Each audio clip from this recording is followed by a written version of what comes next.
We often spend an enormous amount of time and energy running from the life we most want instead of putting all that energy into living that life.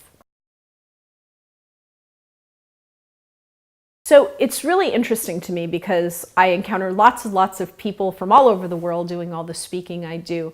And people will tell me, gosh, I've always wanted to open a restaurant, or I've always wanted to do this, but I can't because this.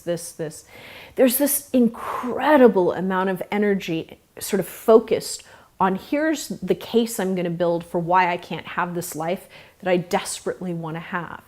And what's interesting to me is I really do see this a lot. If you just take that energy and lift it out of there and you really focus it on actually building the life you really deeply want, you can have it.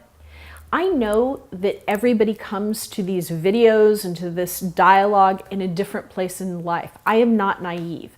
I've been divorced. I'm a single mom. I came from a single mom. We came from a life of struggle. So understand that I'm speaking your language. I'm not coming from a place where it's always been cushy and soft.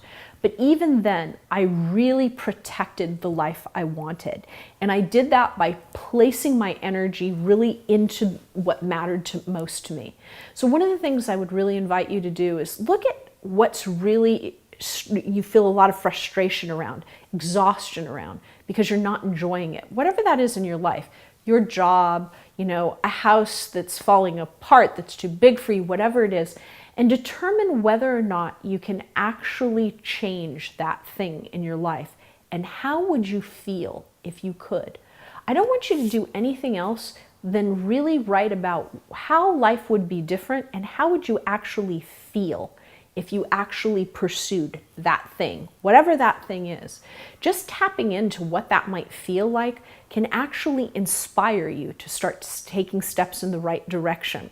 Sometimes I want you to just move towards action, and sometimes I want to rattle your belief systems a little bit, and sometimes I want you to reflect.